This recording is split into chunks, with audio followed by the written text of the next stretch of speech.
Today, exciting one for you. We're talking grow out fish. For those of you out there who would love to have a koi growing in these facilities under my care, today's your chance. However, this video isn't just about that. If you're not in the market for a koi right now, it's going to be a koi appreciation masterclass across some amazing varieties. Marudo, Ginrin, Karashigoi, there's some Doitsu Karashigoi. We've got golden corn, mainly the Ginrin variations. On top of that, some amazing Doitsu, Ginrin, Kumonryu, Showa, and a few other bits. It's going to be packed with information as always, but I'll also be telling you how you can get your hands on these amazing pieces and have them growing here over the summer. Now, the date you want to know is this Sunday coming, the 25th. The majority of these fish will be available on the Koi Online website at 10 AM. There are others, however, which are going to be auctioned across the Koi Online and Ricky Stoddart Nishikigoi WhatsApp group. I'll point them out as we go along. But for now, let's get stuck into it. I'm going to go batch by batch and tell you everything you need to know about how to pick the best one of these examples.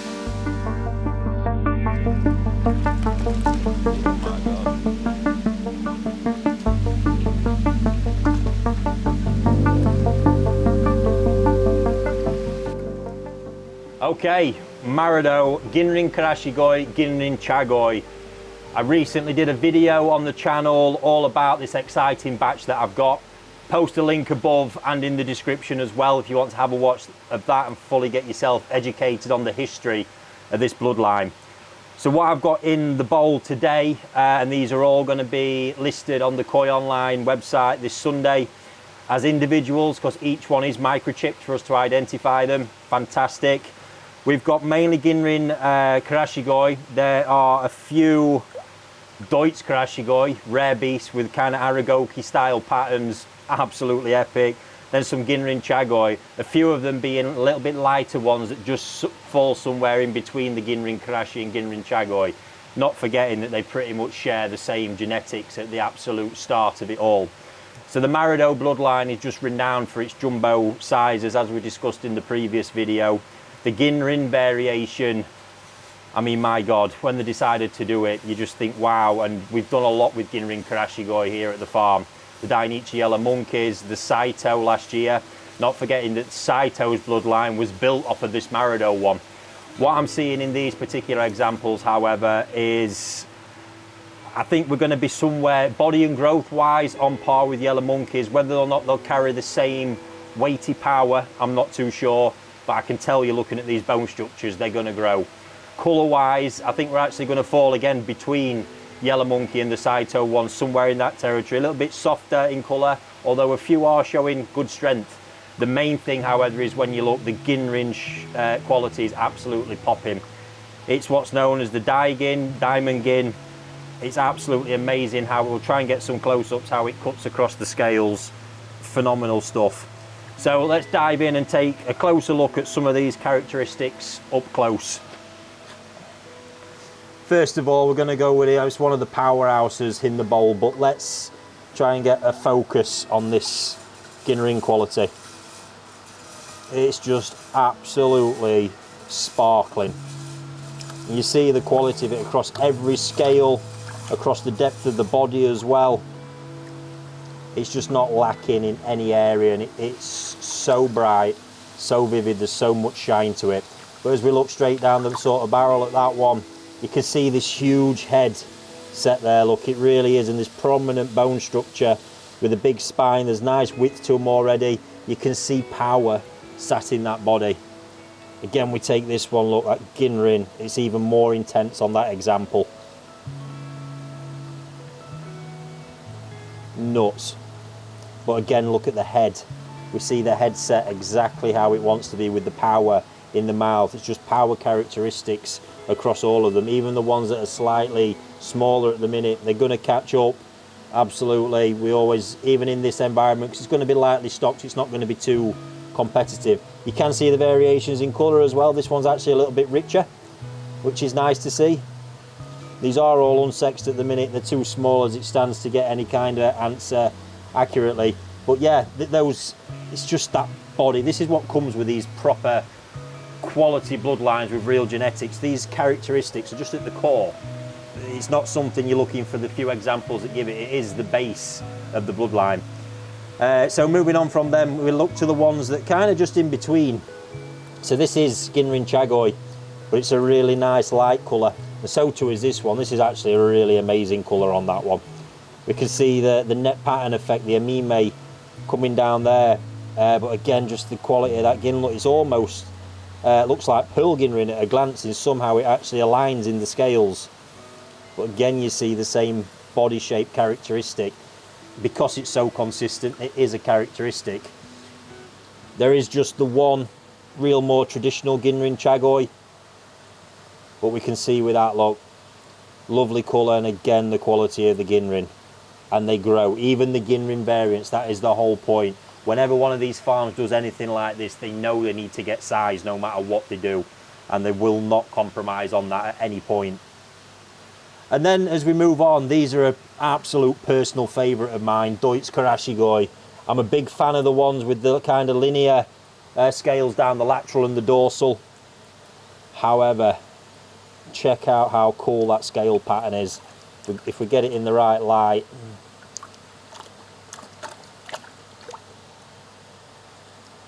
See it there, look.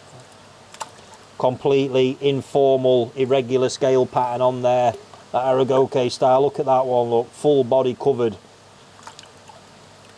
It's insane. Really, really like that. So like I say, there's a few of those. These things are no slouches as well, grow equally as fast. I think that's not one we've not looked at. Again, real full body, different scale sizes. Impressive stuff. So there we have it. When it comes to preference on these, it will just come down to personal preference, because the core qualities are in there in all of them. I've selected them out for that reason. I've selected them as fish to grow on. If these do not sell for whatever reason, what doesn't, they'll remain as my fish growing on over that same period as well, because that's the quality level that I've already gone through everything and picked these ones out. So like I say, they'll be available individually, each microchipped. And yeah, it'll just come down to personal preference on Ginrin Karashi, for example, what particular colour you might like. There are that couple a bit smaller, but I've absolute confidence that we're going to get great size out of them as well, knowing the environment that they're going into. But like I say, there's a link in the description. Watch the video we've done on all this already. You'll even see this batch featured. I'm sure they've grown a bit since then. And from here, we'll move on to the next batch. We've got just 15 pieces of these in total as well. That's all that they made available. It's all the fish that you see in this bowl, so you can have a good study. Like I say, the pictures will be coming online for you to see each one of them in more detail as well.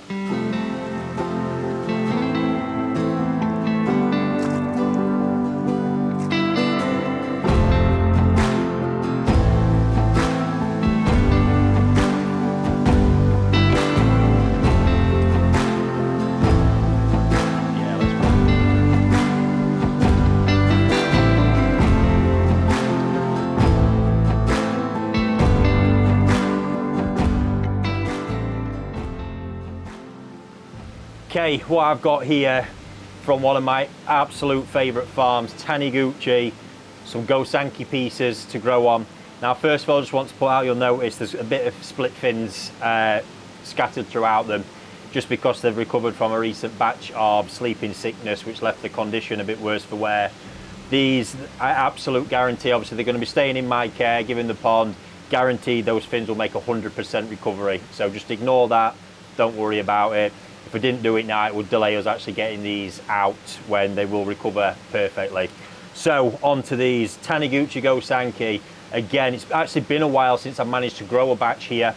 I'm going to put a link again above and in the description to when I did this way back, so you can see some of the results and get an idea, because that batch of fish came from something similar like this. But it's nice to see here is Kohaku. There's an absolutely stunning Showa and two really nice Ginrin pieces. He does so much, there's so much quality to all his bloodline.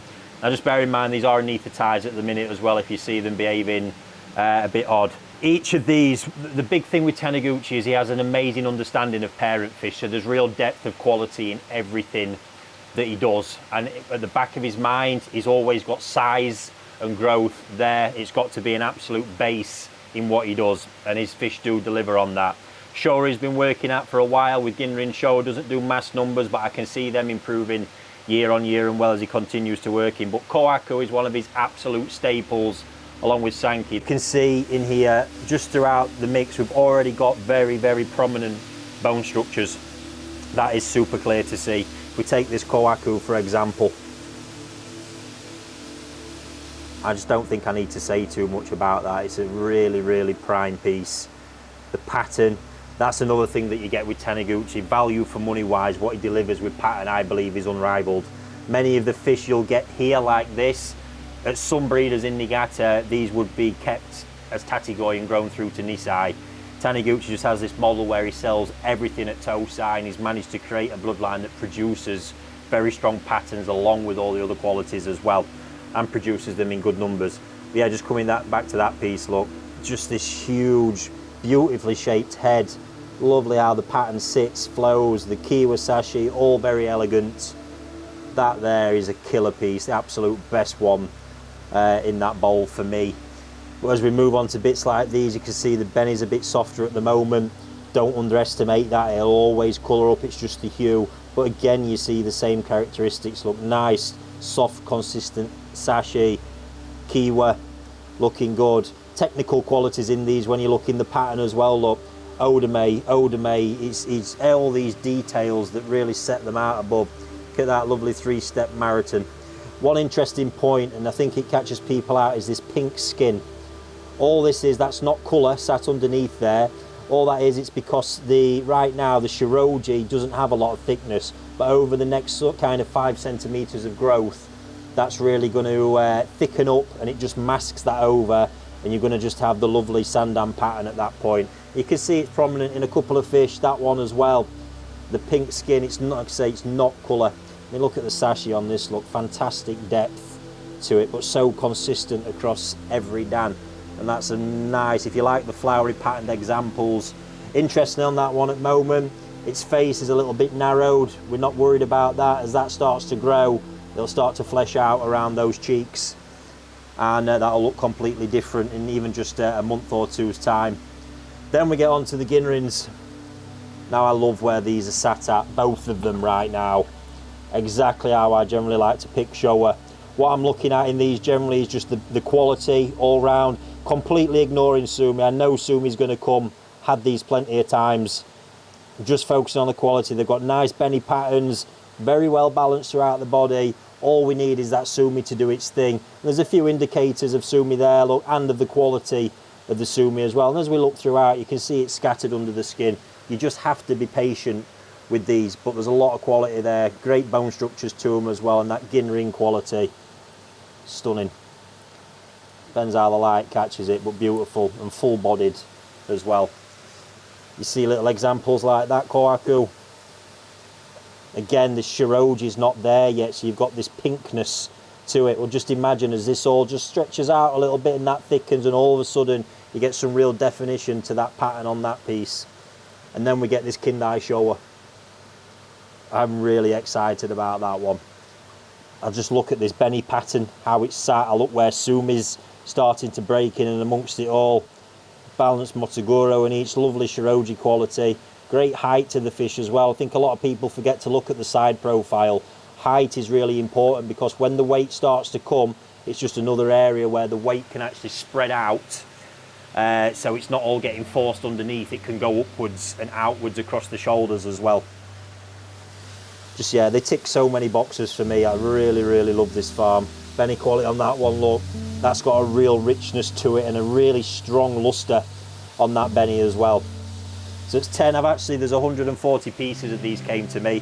This is 10 prominent ones that I've selected out that are also bigger ones in the batch. So it's done me a favour taking them away, but also they are very, very prominent pieces amongst it.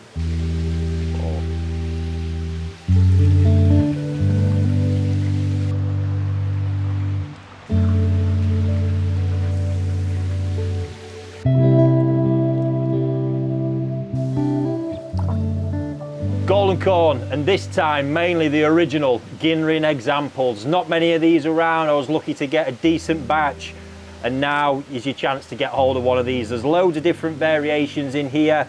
There's even a few of the other types of corn scattered amongst as well with that growing option. Please remember as you watch, there is anaesthetic in this water to keep them calm. There's loads of content on the channel already, links above and in the description, that I've recently done about this year's batch, but also from when we first brought golden corn to the UK as well, and some of the progress throughout that, so you can sit and really get yourself educated about what makes these so special. Now, it's not a variety that's for everyone. I think the important thing to remember here is there's something different. It's something you can play with. There's massive growth potential in here, but there's a real opportunity with this variety to beat the breeder, beat the dealer, get something that, as a big example, you probably wouldn't be able to afford by taking the risk on the Tosai, because it's even very hard for me and the breeder to truly see where each piece is going to head into the future, and we can't keep everything. It's just a reality. So what we've got in amongst all these, you can see some of the more really original yellow type ones. There's a few of those examples. These are the ones that develop the red Konoko. There's some examples that actually bridge the line between you've seen the new, more modern variation. This one, that's a good example of that one, it really is. Again, not looking too much at the minute because the kind of Mitsuba pattern's not quite developed, but it's nice and light. You can see the coloration forming through there. You see it's almost like a Ginrin example of those, but I can already see red Konoko scattered amongst it. Now, this next growth phase, I'll expect those to lighten off a bit and that coloration to become more prominent by the autumn. I mean, it's not going to lighten off massively, but to the point where you'll see more red Konoko. You can really see it on this example, look. As we get close into that, you see the red pigment loaded in all the scales. This one's just a little bit lighter as it stands, but that will darken up over time. Get into these ones, look, as well. If we can get that on camera, there's the red Konoko sat in all those scales. Just so interesting to watch develop, and not forgetting even the Ginrin ones, they grow. They really do grow. There's even these, I've grown a few of this type before where they're more orangey, but you see the body's really light, and they even develop a Konoko pattern in amongst it. A little bit more subtle, but they can look impressive. That one's a little bit more pronounced in that respect, look. It's really quite hard to pick up, but I can see it, that there's that pigment all sat there. This line down the back over the next growth phase will disappear as the skin thickens more as well. You'll just be left with that base colour. But again, when you focus on the bone structures, you can just see how prominent all these head shapes are. Really, really strong heads, faces and mouths. Great length in the body, nice height. Look, as we focus on that curve down the side, it's a really nice line with that height coming down. Very, very important stuff in a fish you really want to grow. Then in amongst that, we have two. These are Asagis, but they are golden corn. They come from the same parent set as everything else. You see, obviously that one as well, look. That's all that, what we're calling the new type. And these, there's a chance they develop some kind of pattern, but I think we've got two Asagi here based, but just look at that colour quality. They're stunning. They can get, you see elements of Konoko come up, so there's a chance you might develop that informal golden corn pattern. It's hard to know, but the qualities are all there.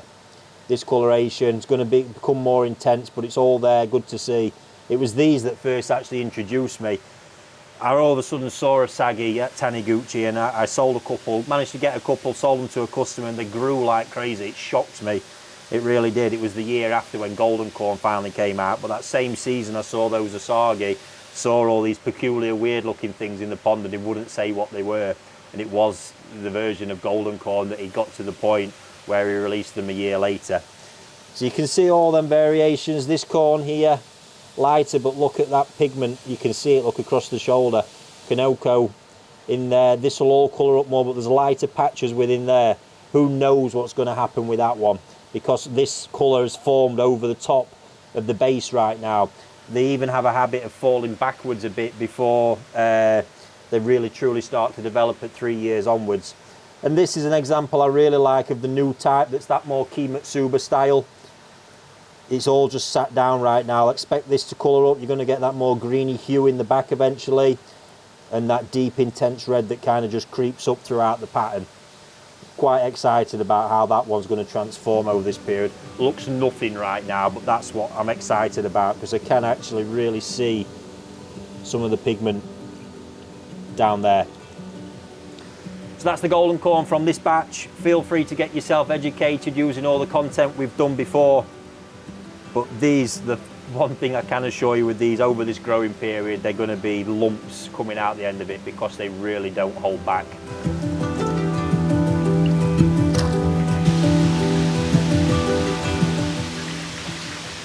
Right, now I've got something seriously cool. Remember the Black Zeus? Now don't get too excited because it's not that. I've got some full feature length in-depth footage coming on these because I've actually got a batch. Black Zeus was in essence a Doitsu Ginrin Kumonryu. Obviously we're not getting them out of Taniguchi at the moment. However, Takatatsu Koi Farm has gone and done his version of it as well. I'm not going to reveal too much about the heritage right now. I want to save that for the main video. But these look seriously cool. And I mean seriously cool. And one of these is a piece that's going to be coming up for auction on the Ricky Stoddart Nishikigoi WhatsApp group because it's absolutely insane.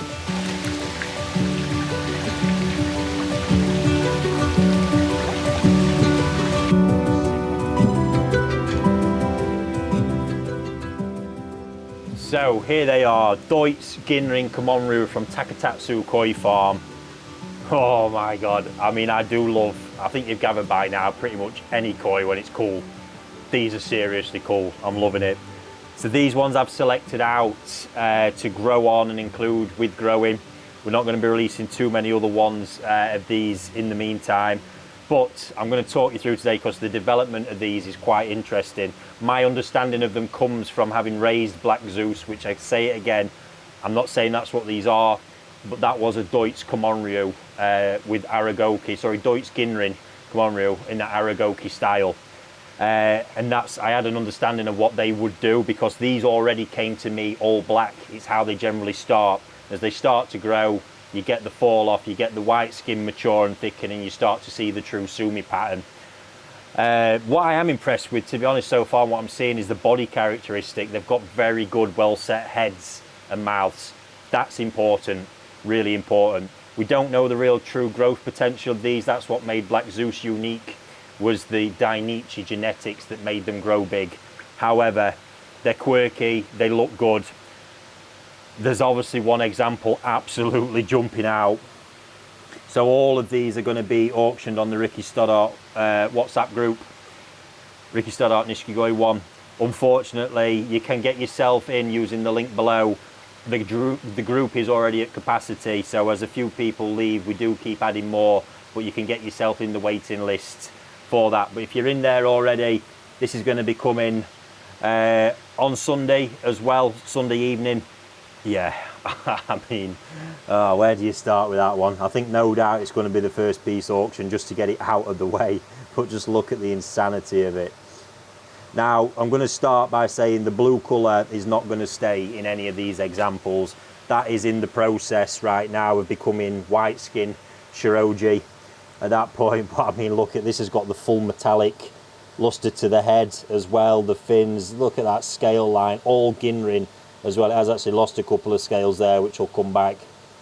Just phenomenal, and its body setup as well is magnificent. It really is going to grow well. Now, what might happen with these, and it's highly likely, be honest about it, is that the sumi could fully revert over the growing period and end up looking more like this one.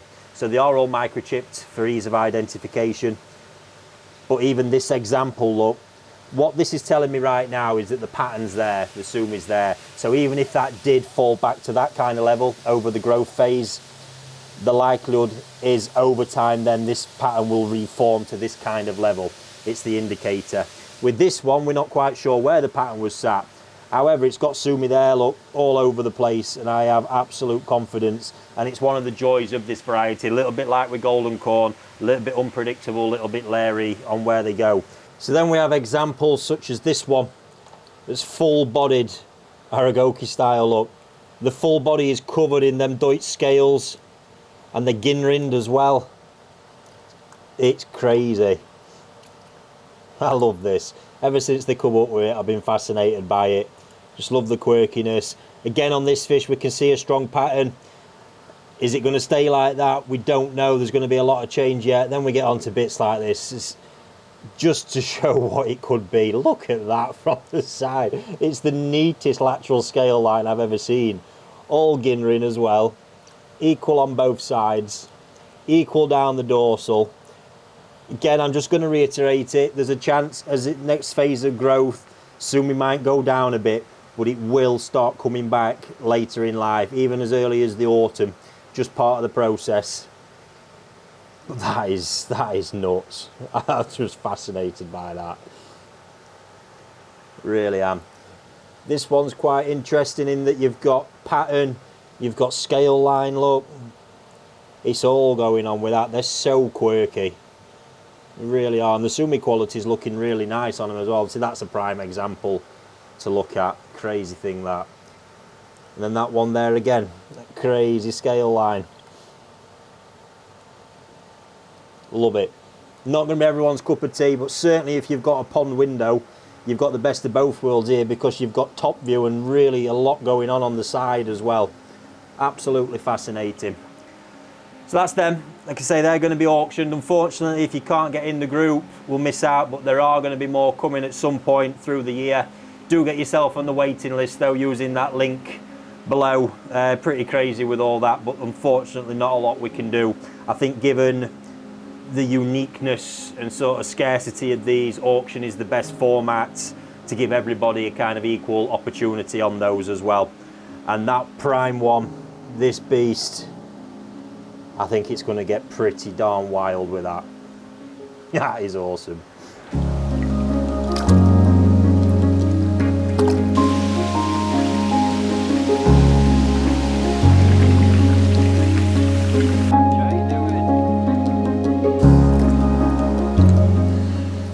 Okay, now in this bowl, as I've been sorting through the Tosai from Koda recently, these were not only a bit bigger, so they'd fit well into this size bracket. I just thought they are absolutely great quality for growing on. Two fantastic Showa, two kin Showa. There seems to be a bit of rise in prominence of these at the moment. Koda's been at it for a little while. They look superb because they're conquering one of the things that seemed to be an issue with kin Showa in the Sumi quality. There's a really quirky Doitsu Showa, and then this absolute quality little Ginrin Tancho Showa. Leaves me to believe possibly made a mistake in that one even ending up in the UK, because what an epic fish that is. So yeah, looking at what we've got here, like I say, starting with the kin Showa, we're actually going to be looking at kin Showa we've got next up from Taketatsu. However, these Koda ones, you can see, look, it's the depth, they've got the shine, but it's this Sumi quality. It is so good. It's very, very hard to get that in kin Showa. They've got the Benny quality, the whole shine, great big strong heads, look. Bodies are a little bit skinny at the moment. We're not worried about that. I'm looking at these structural elements in the bone structure and shape. As soon as they hit the food properly, the body will just come. It's muscle and fat, it can be manipulated. It's the structure that matters, and they've got it. So looking good there. Then onto these Showa. Koda does make a nice Showa, and look at these two. Really nicely balanced, great bone structures again, look, both quite equal, strong, two different styles in the pattern, but both nicely balanced, both with nice quality in there as well. The quality of the Motogoro in that one, particularly pleasant. Nice to see that from him. They're going to develop nicely over time. Like I say, you tend to get not massively known for their growth with Koda Showa, but deep in quality and develop a really rich red Benny as well, which is going to be nice to see. But I like the stage that both of those fish are at. I think over time there's elements in this one that we've discussed, blue-grey areas and kind of pink areas, where in the next phase of growth as that Shiroji thickens, that's going to completely transform in those two. But check out that Sumi quality in there, look. Really nice, attractive pieces. The Doitsu Showa as well just really stood out. Benny's a bit more orangey at the moment. We'll look to lift that up with the use of the colour food over time. Just very quirky. The head pattern's not going to be for everyone, but I think the overall balance, it works with the overall flow of that pattern, look like an absolute piece of art, which is what Doitsu fish bring. If you're into them, they're fantastic. Not everybody is, but that's a nice example there. And then to finish it off, look, So examples like this, I can see there's a prominent, there is sumi sat under there. We've got areas here, look, where there is already progression. It's not just a solid block in amongst it right there on the shoulder. Look, I can see areas of shiroji that are sat in there. So it's not just going to be a solid block pattern. There's shiroji back here as well, look, and bits. Quality Ginrin added to it at the same time. Koda's Ginrin Showa. In fact, across the board, Koda, Showa, now Kin Showa, Doitsu Showa, and Ginrin Showa. Does a great job of all of it. But just check out that spot, look, so well proportioned. Given that they contract a little bit as they grow, that's in a really nice place for this at the moment. So that's going to be a fun one to watch develop. Motoguro popping up, just got it all going on, but really weighted. Right now I'm just assessing that spot, Ginrin quality, body's good, and then just seeing what bits of sumi I can, and it looks good. So that's just a few nice random pieces to throw into the mix there. They'll all be available on the Koi Online website. Apart from the Ginrin Tancho Showa, we're going to auction that off on the Koi Online group. That's not going to be this Sunday, that might roll into the week after, but stay tuned for news on that. Again, links to that group are in the description below. But yeah, very nice pieces there. Again, all the fish in the pond are going to be microchipped just for security, so we can absolutely easily identify each fish straight away. Nice. Now on to the last batch. Kin Showa, these Takatatsu ones. I'm excited about these.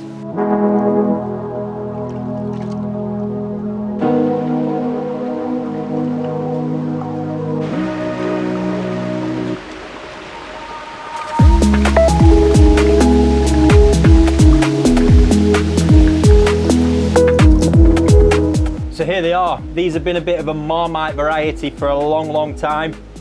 I still believe they might be, but from what I'm seeing of the Koda ones and these, there's a chance they might start converting people and changing opinion. The biggest thing, again, as I said previously, sumi quality. Really seems to have nailed it down, and it makes a big difference. These are young at the moment, so what I'm also seeing is the Benny is more of an orange hue.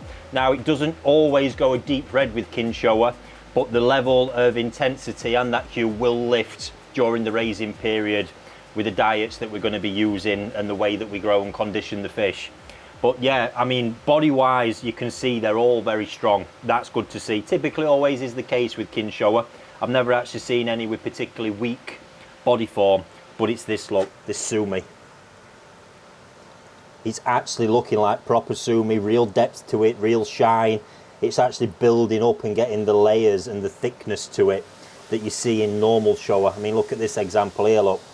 That shoulder sumi there, absolutely brilliant. I'm not sure if early doors you're going to be so convinced. Unfortunately, I've not got any other examples to show you right now either. It's just the confidence that I have in what I know I can do with koi and where these could end up. I think as a batch of fish could look quite exciting by the autumn harvest time. But as we look, I mean, as Showa, you assess these in exactly the same way as you would with a Showa. Compensating for the sumi is not exactly the same, but shine can't be forgotten because they are a metallic variety. And you can see that, look, shine, we're looking in the head, we're looking in the fins, we're looking on the body, and consistently all over, these are very good in that respect. See it, look, fins, head, all the areas. You can get some that where they kind of 50% metallic and 50% flat, a little bit peculiar, but with these the shine is consistent throughout. If you look at this one, look, you can really see that luster in the scales, in the head. Very clean faces as well. The shiroji's looking good. I mean, we look at this piece, I really like how that's structured. It's a Subo Sumi look sat on that area of white skin as well, which is good to see, and I can see that it is developing like traditional Sumi. That's not normally the case with Kin Showa, and that's what I'm getting excited about here. So it's going to be a new one. I've never done these in a batch before at all. I have got some more myself. These were big, real standout pieces we've done for this purpose. Again, these are going to be listed on the Koi Online website this Sunday at 10 AM for you to purchase at a fixed price with the growing. All be ID chipped, again, just for ease of identification. But yeah, I think it's going to be interesting. I don't think many collections have a Kin Showa generally, and they can be a nice addition. But you're going to have to trust me a bit with this one. the vision I've got for the end product and not necessarily what I'm seeing now. But I think they're going to be a cool journey to watch and progress through. Stay tuned for, we're going to have the in-depth dive video on these and the Doitsu Ginrin Kumonryu, or Ginrin Doitsu Kumonryu, whichever way around. I'm from Takatatsu Koi Farm, coming soon.